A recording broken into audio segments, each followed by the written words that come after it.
Hi friends, ഇന്ന് നമ്മൾ നോക്കാൻ പോകുന്നത് ആൻഡ് ദെൻ ഗാന്ധി കെയിം എന്ന ലെസണാണ്. ജവഹർലാൽ നെഹ്റു ആണ് ഇതിൻ്റെ ഓഥർ. നമുക്ക് ഓഥറിൻ്റെ ഇൻട്രൊഡക്ഷൻ നോക്കാം. Jawaharlal Nehru was the first PM of India. Jawaharlal Nehru promoted democracy, socialism, secularism and unity. അപ്പോൾ അദ്ദേഹം പ്രൊമോട്ട് ചെയ്തത് എന്തൊക്കെയാണ്? Democracy, socialism, secularism and unity. While adapting modern values to Indian conditions, Nehru was a prolific writer in English and wrote a number of books. അദ്ദേഹം പുതിയ ആശയങ്ങൾ Indian ജനതയിലേക്ക് കൊണ്ടുവരുന്നതിലൂടെ അദ്ദേഹം promote ചെയ്ത ആശയങ്ങളാണ് democracy, socialism, secularism and unity. അദ്ദേഹം ഒരു prolific, വളരെയധികം എഴുതുന്ന ഒരു വ്യക്തിയായിരുന്നു. ഇൻ ഇംഗ്ലീഷ് ലാംഗ്വേജിലായിരുന്നു അദ്ദേഹം എഴുതിയിരുന്നത്. And wrote a number of books such as the Discovery of India, glimpses of world history and an biography. അദ്ദേഹത്തിൻ്റെ വർക്കുകളാണ് the Discovery of India, glimpses of world history and an autobiography. In 1955 Nehru was awarded Bharat Ratna, India's highest civilian honour. അപ്പോൾ 1955 അദ്ദേഹത്തിന് Bharat Ratna award ലഭിച്ചിട്ടുണ്ട്. അത് ആർക്ക് കിട്ടുന്ന അവാർഡാണ്? India's highest civilian ഓണറാണ് ഭാരത് രത്ന. ഏറ്റവും നല്ല സിവിലിയൻ എന്ന ബഹുമതി അദ്ദേഹത്തിന് ലഭിച്ചിട്ടുണ്ട്. നമ്മൾ ഒരു വർക്ക് റിലേറ്റഡ് എന്ത് ക്വസ്റ്റ്യൻ നമ്മൾ എക്സാമിന് വന്നാലും ആ വർക്ക് എഴുതിയ ആളെക്കുറിച്ച്, അതിൻ്റെ ഓഥറെക്കുറിച്ച് നമ്മളൊരു ബ്രീഫായിട്ട് നമ്മുടെ ഇൻട്രൊഡക്ഷൻ കൊടുക്കണം. അത് നമുക്ക് കൂടുതൽ മാർക്ക് കിട്ടാനുള്ളൊരു എളുപ്പ വഴിയാണ്. അപ്പോൾ ഇത് വാല്യൂ ചെയ്യുന്ന, ക്വസ്റ്റ്യൻ പേപ്പർ വാല്യൂ ചെയ്യുന്ന ആൾക്കാർക്ക് മനസ്സിലാവും ആ കുട്ടിക്ക് എത്രത്തോളം ഇതിനെക്കുറിച്ച് അറിയാം, കുട്ടി ഇത് പഠിച്ചിട്ടുണ്ട് എന്നുള്ളത് അവർക്ക് അറിയും. അതുകൊണ്ട് നിങ്ങൾ ഏത് ക്വസ്റ്റ്യൻ വന്നാലും അതിൻ്റെ ഓഥറെക്കുറിച്ചൊരു നിങ്ങൾക്ക് അറിയാവുന്ന കാര്യങ്ങൾ നിങ്ങൾ എഴുതുക. നമുക്ക് ലെസണിലേക്ക് കടക്കാം. And then Gandhi came. അങ്ങനെ ഗാന്ധി വന്നു. ഗാന്ധിജിയുടെ ഇന്ത്യൻ രാഷ്ട്രീയത്തിലേക്കുള്ള വരവിനെ കുറിച്ചാണ് നെഹ്റു ഇതിലൂടെ പ്രതിപാദിക്കുന്നത്. ഗാന്ധിജി നമ്മുടെ ഇന്ത്യൻ രാഷ്ട്രീയത്തിലേക്ക് വരുന്ന ടൈമിൽ നമ്മുടെ ഇന്ത്യയുടെ അവസ്ഥ എങ്ങനെയായിരുന്നു? ഇന്ത്യക്കാരുടെ വളരെ പതറ്റിക്കായൊരവസ്ഥയായിരുന്നു ബിഫോർ ഗാന്ധീസ് അറൈവൽ, ഗാന്ധി വരുന്നതിന് മുമ്പ്. അത് എങ്ങനെയൊക്കെ ചേഞ്ച് ചെയ്ത് ഫ്രീഡം എന്ന ആശയം സൃഷ്ടിക്കാൻ ഗാന്ധിജിക്ക് കഴിഞ്ഞു എന്നൊക്കെയാണ് നെഹ്റു ഇതിലൂടെ പറയുന്നത്. ഇത് 2 പാർട്ടായിട്ടാണ് ഞാൻ എടുക്കാൻ ഉദ്ദേശിക്കുന്നത്. ഒരു ലോങ് ലെസൺ തന്നെയാണ്. അപ്പോൾ നമുക്ക് സ്റ്റാർട്ട് ചെയ്യാം. And then Gandhi came, written by Jawaharlal Nehru. World war first ended at last. അങ്ങനെ ഒന്നാം ലോക മഹായുദ്ധം അവസാനിച്ചു. And the peace instead of bringing us relief and progress brought us repressive legislation and martial law in the Punjab. അപ്പോൾ ഒന്നാം ലോക മഹായുദ്ധം അവസാനിച്ചു. നമുക്ക് സമാധാനം കൊണ്ടുവരുന്നതിന് പകരം എന്താണ് ഈ ഒന്നാം ലോക മഹായുദ്ധത്തിന് ശേഷം നമ്മുടെ രാജ്യത്തുണ്ടായത്? Bring us relief and progress brought us repressive legislation and martial law. നമുക്ക് പുരോഗതിയും ആശ്വാസവും കൊണ്ടുവരുന്നതിന് പകരം നമുക്ക് അടിച്ചമർത്തുന്ന ഭരണവും മാർഷ്യൽ ലോ, പട്ടാള നിയമങ്ങളുമാണ് പഞ്ചാബിൽ ഒന്നാം ലോക മഹായുദ്ധത്തിന് ശേഷം ഉണ്ടായത്. A bitter sense of humiliation and passionate anger filled our people. അപ്പോൾ നമ്മുടെ ജനങ്ങളുടെ മനസ്സുകളിൽ അപമാനവും വളരെ പാഷനേറ്റായ വികാരഭരിതമായ ദേഷ്യവും അവരുടെ മനസ്സുകളിൽ നിറഞ്ഞു. We had become a derelict nation. അപ്പോൾ നമ്മൾ എന്തായി മാറി? ഒരു ഒഴിവാക്കപ്പെട്ട, നാഥനില്ലാത്തൊരു നാഷനായി മാറി. At what could we do? നമുക്ക് എന്താണ് ചെയ്യാൻ സാധിക്കുക? How to change this vicious process. ഈ ക്രൂരമായ പ്രോസസ്സ് നമുക്ക് എങ്ങനെയാണ് നമുക്ക് ചേഞ്ച് ചെയ്യാൻ സാധിക്കുക? We seemed to be helpless in the grip of some all powerful monster. അപ്പോൾ എല്ലാത്തിനും കഴിവുള്ള ഒരു രാക്ഷസിൻ്റെ കൈകളിൽ നമ്മൾ ഹെൽപ്ലെസ്, നമ്മൾ നിസ്സഹായനായി മാറി. അവർ ലിംസ് വർ പാരലൈസ്ഡ്. നമ്മുടെ കാലുകൾ തളരുകയും അവർ മൈൻഡ്സ് വർ ഡെഡ്നഡ്. നമ്മുടെ മനസ്സുകൾ മരവിപ്പിക്കുകയും ചെയ്തു. ലാർജ് നമ്പേഴ്സ് ഓഫ് പീപ്പിൾ, വളരെയധികം ജനങ്ങൾ, cut off from the land, അവരുടെ ഭൂമി വിഭജിക്കുകയും and incapable of any kind of manual or technical work, സാങ്കേതികപരമായും പിന്നെ അല്ലാത്ത തരത്തിലുള്ള ജോലികൾ ചെയ്യുന്നതിന് ഇൻകാപ്പബിൾ ആവുകയും കഴിവില്ലാതാവുകയും joined the swelling army of the unemployed. ജോലിയില്ലാത്തവരാൽ വീർപ്പുമുട്ടുന്ന ഒരു ആർമിയിലേക്ക് ജോയിൻ ചെയ്യുകയും ചെയ്തു. And helpless hopeless sank ever deeper into the morass means ചതുപ്പും.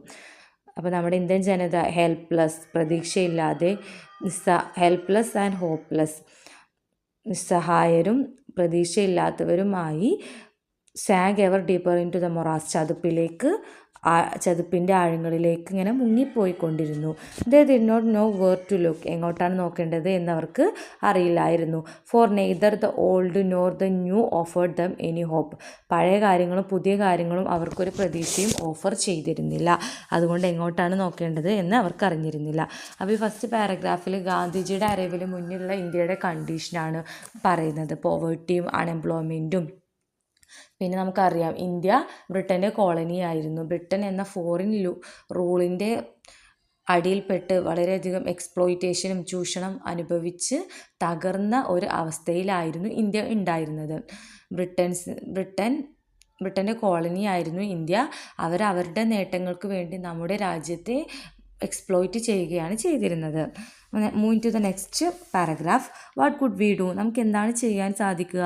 How could we pull India out of this quagmire of poverty and defeatism, ഈ പരാജയത്തിൻ്റെയും ദാരിദ്ര്യത്തിൻ്റെയും, ക്വാഗ്മെയർ means ചതുപ്പിൽ നിന്ന് എങ്ങനെയാണ് നമുക്ക് ഇന്ത്യയെ പുറത്തേക്ക് കൊണ്ടുവരാൻ സാധിക്കുക? Not for a few years of excitement and agony and suspense, എക്സൈറ്റ്മെൻറ്റിൻ്റെയും പെയിനിൻ്റെയും സസ്പെൻസിൻ്റെയും ഒരു ചെറിയ വർഷങ്ങളല്ല. But for a long generation our people had offered their blood and toil, tears and sweat. പക്ഷെ തലമുറകളായി നമ്മുടെ ജനങ്ങൾ അവരുടെ രക്തവും അധ്വാനവും കണ്ണുനീരും വിയർപ്പും ഒഴുക്കിക്കൊണ്ടിരിക്കുകയാണ്. അപ്പോൾ എന്താണ് നെഹ്റു പറയുന്നത്? ഇതൊരു ചെറിയ കാലത്തെ ഒരു കാര്യമല്ല, ഒരു ഫ്യൂ ഇയേഴ്സിൻ്റെ ഒരു കാര്യമല്ല, ഇത് വർഷങ്ങളായി ജനറേഷനായി നടന്നുകൊണ്ടിരിക്കുന്ന ഒരു കാര്യമാണ്. തലമുറകളായി നമ്മുടെ ഇന്ത്യൻ ജനത അവരുടെ വിയർപ്പും കണ്ണുനീരും അധ്വാനവും മറ്റൊരു രാജ്യത്തിന് വേണ്ടി ഒഴുക്കിക്കൊണ്ടിരിക്കുകയാണ്. അവരുടെ ഡെവലപ്മെൻറ്റിനോ പ്രോഗ്രസ്സിനോ വേണ്ടി അല്ലാതെ അവർ ഇപ്പോഴും പോവർട്ടിയിലും അൺഎംപ്ലോയ്മെൻറ്റിലാണ്. പക്ഷെ അവരുടെ ജോലിയും അവരുടെ അധ്വാനവും മറ്റൊരു രാജ്യത്തിൻ്റെ ഡെവലപ്മെൻറ്റിന് വേണ്ടിയാണ് ഉപയോഗിക്കുന്നത്. ഇതൊരു ജനറേഷൻസായി കണ്ടിന്യൂ ചെയ്ത് പോകുന്ന ഒരു പ്രോസസ്സാണ് എന്നാണ് നെഹ്റു പറയുന്നത്. ഒരു ചെറിയൊരു ഇയേഴ്സിൻ്റെ കാര്യമല്ല, ഒരു ത്രൂ ഔട്ട് ദ ജനറേഷനായിട്ട് നടന്നുകൊണ്ടിരുന്ന ഒരു പ്രോസസ്സാണ്. And this process had eaten its way deep into the body and soul of India. ഈ ക്രൂവൽ പ്രോസസ്സ്, ഇത്രയും ക്രൂരമായ പ്രോസസ്സ് നമ്മുടെ ഇന്ത്യയുടെ ശരീരത്തെയും ആത്മാവിനെയും കടിച്ചു കീറിയിട്ടുണ്ട് എന്നാണ് പറയുന്നത്. Poisoning every aspect of our life, നമ്മുടെ ജീവിതത്തിൻ്റെ എല്ലാ വശങ്ങളെയും അത് വിഷാംശമാക്കിയിട്ടുണ്ട്. അപ്പം അത്രയും പതറ്റിക്കായ ഒരു സ്റ്റേറ്റിലായിരുന്നു before the arrival of Gandhi Indian ജനത ഗാന്ധിയുടെ അറൈവലിന് മുന്നേ അത്രയൊരു കഷ്ടപ്പെടുന്ന ഒരവസ്ഥയിലായിരുന്നു അവർ. ബ്രിട്ടൻ്റെ ഈ അടിച്ചമർത്തപ്പെടുന്ന റൂളിൻ്റെ ഇടയിൽ കിടന്ന് വീർപ്പ് മുട്ടുകയായിരുന്നു. അവർക്ക് സ്വന്തമായിട്ട് ശബ്ദമുയർത്താൻ ഭയമായിരുന്നു. അവർക്ക് പട്ടിണിയും ദാരിദ്ര്യം, തൊഴിലില്ലായ്മ, അന്ധവിശ്വാസം പോലുള്ള പ്രശ്നങ്ങൾ അവർക്കിടയിൽ ഡാർക്ക്നെസ്, അന്ധത പരത്തിയിരുന്നു. And then Gandhi came. അപ്പോൾ എന്തായി? ഗാന്ധി വന്നു. And then Gandhi came, Gandhi arrive ചെയ്തു. He was like a powerful current of fresh air that made us stretch ourselves and take deep breaths. അപ്പോൾ എങ്ങനെയുള്ളതായിരുന്നു ഗാന്ധി? വളരെ ശക്തിയുള്ള ഒരു പുതിയൊരു വായുവിൻ്റെ ഒരു പ്രവാഹം തന്നെയായിരുന്നു. അത് നമ്മൾ എന്ത് ചെയ്തു? Stretch ourselves and take a deep breath. അത് നമ്മളെ നിവർത്തുകയും നമുക്കൊരു ഡീപ്പ് ബ്രീത്ത്, വളരെ ഒരു ആശ്വാസമുള്ളൊരു ശ്വാസം എടുക്കാൻ നമ്മളെ സഹായിക്കുന്ന തരത്തിലുള്ളൊരു ശുദ്ധവായു, ഒരു ഫ്രഷ് എയർ തന്നെയായിരുന്നു ഗാന്ധിജിയുടെ arrival. Like A beam of life that pierced the darkness. എങ്ങനെയായിരുന്നു ഗാന്ധിജി? ബീം ഓഫ് ലൈറ്റ്, ഒരു പ്രകാശ കിരണമായിരുന്നു. ദാറ്റ് പിയേഴ്സ്ഡ്, അത് ആഴ്ന്നിറങ്ങിയിരുന്നു ദ ഡാർക്ക്നെസ്, ഇരുട്ടുകൊണ്ട് ഇന്ത്യൻ ജനതയിൽ അന്ന് നിലനിന്ന പ്രശ്നങ്ങളാണ് പറയുന്നത്. ഫിയർ, പോവേർട്ടി, അൺഎംപ്ലോയ്മെൻറ്റ്, അന്ധവിശ്വാസം, പിന്നെ ചൂഷണം, ബ്രിട്ടൻ്റെ ചൂഷണം പോലുള്ള ഇത്രയും അന്ധത നിറഞ്ഞ ആ സ്ഥലത്ത് എന്തായിരുന്നു? ഗാന്ധിജി ഒരു പ്രകാശകിരണം പോലെ ആഴ്ന്നിറങ്ങി. And remove the scales from our eyes. അപ്പോൾ ഈ അന്ധവിശ്വാസങ്ങളും കാര്യങ്ങളൊക്കെ നമ്മുടെ കണ്ണിൽ നിന്ന് അതിൻ്റെ ആ പുകപടലങ്ങളെ ഗാന്ധിജി റിമൂവ് ചെയ്തു. Like a whirlwind that upset many things. Gandhiji എങ്ങനെ ഒരു ചുഴലിക്കാറ്റ് പോലെയായിരുന്നു, അത് പല കാര്യങ്ങളെയും കീഴ്മേൽ മറിച്ചു. But most of all the working of people's mind. അത് എങ്ങനെ ഏറ്റവും കൂടുതൽ ഇൻഫ്ലുവൻസ് ചെയ്യുന്ന ആരായിരുന്നു? People's mind, working of people's mind, ജനങ്ങളുടെ പ്രവൃത്തികളെ, വളരെയധികം ഇൻഫ്ലുവൻസ് ചെയ്തു. He did not descend from the top. അവർ ആകാശത്ത് നിന്ന് വന്ന ഒരു വ്യക്തിയല്ല ഗാന്ധിജി. ലൈക്ക് പ്രോഫിറ്റ്സ്, നമ്മൾ ഈ പ്രവാചകന്മാർക്ക് ആകാശത്ത് നിന്ന് പുറപ്പെട്ടു എന്ന് പറയില്ല, അതുപോലെ ആയിരുന്നില്ല Gandhiji. He seems to emerge from the millions of India. നമ്മുടെ ഇന്ത്യൻ ജനതയിൽ നിന്ന് ഉയർന്നു വന്ന ഒരു വ്യക്തിയായിരുന്നു ഗാന്ധിജി. സ്പീക്കിംഗ് ദെയർ ലാംഗ്വേജ്, അവരുടെ ഭാഷ സംസാരിക്കുന്ന, അവരെക്കുറിച്ച് മനസ്സിലാക്കി അവർക്ക് വേണ്ടി ശബ്ദമുയർത്തി അവരെ ഹെൽപ്പ് ചെയ്യാൻ വേണ്ടി അവർക്കായി പോരാടി ഉയർന്നു വന്ന ഒരു വ്യക്തിയാണ് ആര്? Gandhiji. Get off the backs of these peasants and workers he told us.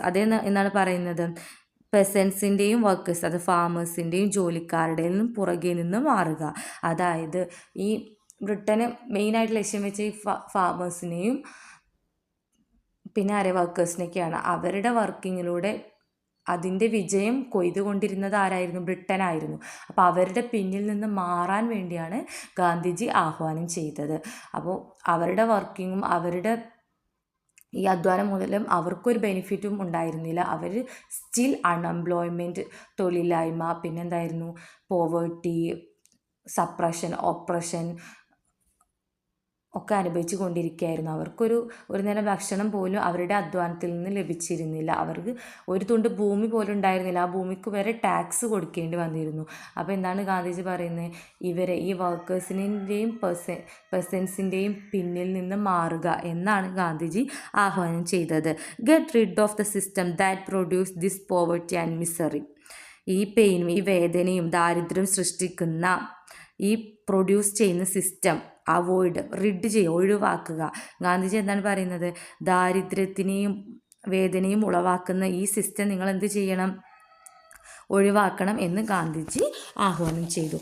Political freedom, രാഷ്ട്രീയപരമായ സ്വാതന്ത്ര്യം, to a new shape then and acquire a new content. അതൊരു പുതിയ രൂപം തന്നെ, പുതിയ രൂപവും പുതിയ ആശയങ്ങളും സൃഷ്ടിച്ചു. രാഷ്ട്രീയപരമായ സ്വാതന്ത്ര്യം ഇന്ത്യൻ ജനതയ്ക്ക് ലഭിച്ചപ്പോൾ അതൊരു പുതിയ തരം രൂപത്തെയും പുതിയ തരം ആശയത്തെയും സൃഷ്ടിച്ചു. Much that he said we only partially accepted or sometimes did not accept all. Gandhi പറഞ്ഞ മുഴുവൻ കാര്യങ്ങളെയും പെട്ടെന്ന് തന്നെ ജനങ്ങൾ ആക്സെപ്റ്റ് ചെയ്തിട്ടില്ല. Or sometimes did not accept at all. ചില സമയത്ത് അദ്ദേഹം പറഞ്ഞ ഒരു കാര്യത്തെയും, ഗാന്ധിജി പറഞ്ഞ ഒരു കാര്യത്തെയും ചില സമയങ്ങൾ ജനങ്ങൾ ആക്സെപ്റ്റ് ചെയ്തില്ല. But all this ways was secondary. പക്ഷേ ഇതൊക്കെ ഒരു രണ്ടാമത് നടന്നൊരു കാര്യമായിരുന്നു. But all this was secondary. ഇതൊരു ദ്വിതീയമായ കാര്യമാണ്, ഇതൊരു സെക്കൻഡറി ആയി നടന്ന കാര്യമാണ്. ചില ടൈമിൽ ഗാന്ധിജിയുടെ ആശയങ്ങൾ മുഴുവനായി ജനങ്ങൾ വിശ്വസിച്ചിട്ടില്ല, ചില ടൈമിൽ തീരെ അദ്ദേഹത്തിൻ്റെ ആശയങ്ങളെ സപ്പോർട്ട് ചെയ്തിട്ടില്ല. ഇതൊക്കെ ഒരു ദ്വിതീയമായ കാര്യമാണ് എന്നാണ് നെഹ്റു പറയുന്നത്. The essence of his teaching was fearlessness and truth. അപ്പോൾ അദ്ദേഹത്തിൻ്റെ കോർ, എസെൻസ്, സത്ത്, അദ്ദേഹത്തിന് ഈ പഠിപ്പിക്കുന്ന കാര്യങ്ങളുടെ സത്ത് എന്തായിരുന്നു? ഫിയർലെസ്നെസ്, നിർഭയത്വം, ആൻഡ് ട്രൂത്ത്, സത്യവും നിർഭയത്വമായിരുന്നു അദ്ദേഹത്തിൻ്റെ ടീച്ചിങ്ങിൻ്റെ essence. And action allied to these. അദ്ദേഹത്തിൻ്റെ എല്ലാ ആക്ഷൻസും ഇതുമായി റിലേറ്റ് ചെയ്തിരുന്നു. അതായത് നിർഭയത്വവും സത്യവും ഉൾക്കൊണ്ടുകൊണ്ടായിരുന്നു അദ്ദേഹത്തിൻ്റെ എല്ലാ പ്രവൃത്തിയും. Always keep in the welfare of masses in view. അദ്ദേഹം എന്തൊരു ആക്ഷൻ ചെയ്യുമ്പോഴും എന്തൊരു പ്രവൃത്തി ചെയ്യുമ്പോഴും അദ്ദേഹത്തിൻ്റെ ജനതയുടെ ക്ഷേമം അദ്ദേഹം മനസ്സിൽ കണ്ടിരുന്നു.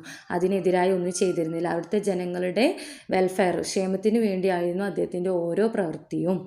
The greatest gift for an individual or A nation.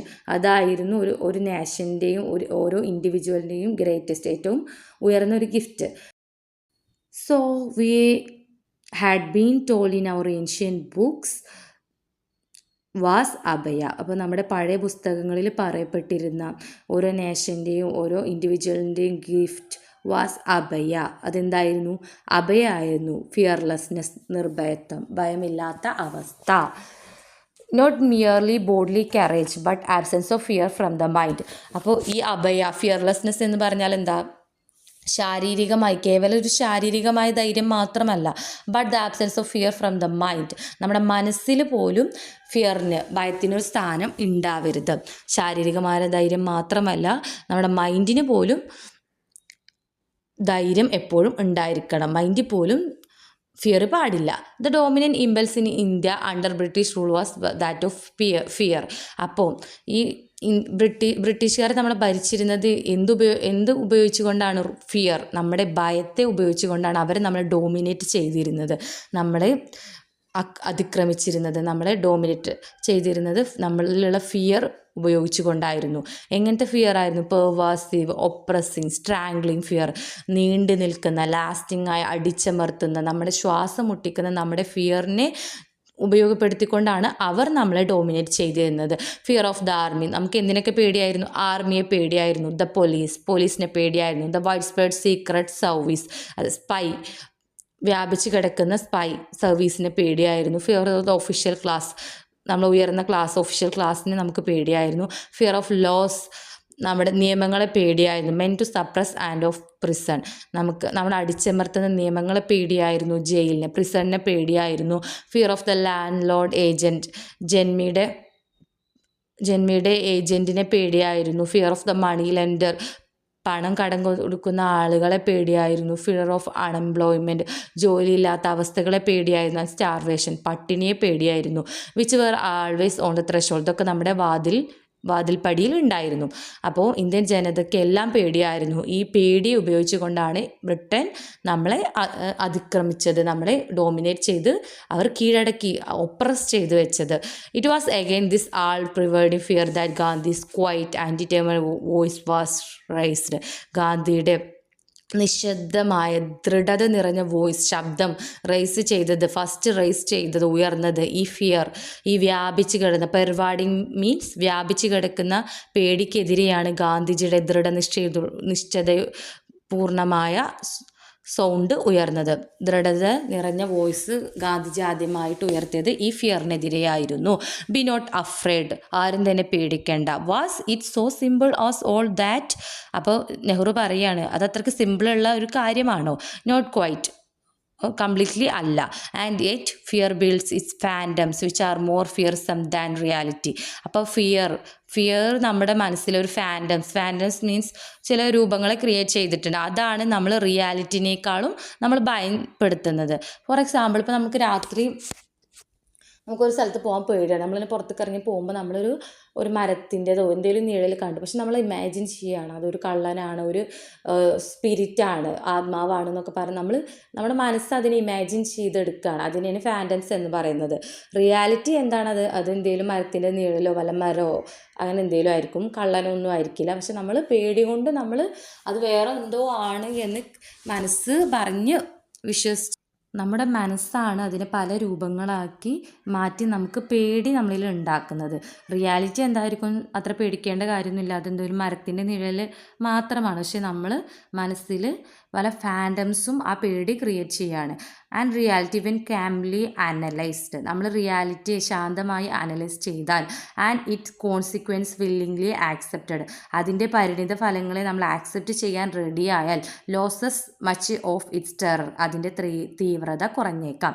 അപ്പോൾ നമ്മൾ പേടിക്കാതെ നമ്മളതിൻ്റെ റിയാലിറ്റി അനലൈസ് ചെയ്ത് അത് ആക്സെപ്റ്റ് ചെയ്യുകയാണെങ്കിൽ നമുക്കതിന് ഒരു സിമ്പിളായ കാര്യമായി തോന്നും. അപ്പോൾ നമുക്ക് അത്ര ഒരു കഷ്ടമായി തോന്നില്ല. പക്ഷേ നമ്മളിത് പേടി എന്ന് ചിന്തിച്ചുകൊണ്ടിരുന്നാൽ, അത് പേടി ഇത് പേടിയൊക്കെ ചിന്തിച്ചുകൊണ്ടിരുന്നാൽ ആ പേടിയിലൂടെ നമ്മൾ കുറേ കഷ്ടപ്പെടുകയുള്ളൂ ചെയ്യുക, നമുക്കത് ഓവർകം ചെയ്യാൻ കഴിയില്ല. അപ്പോൾ ഗാന്ധിജി എന്താണ് ചെയ്തത്?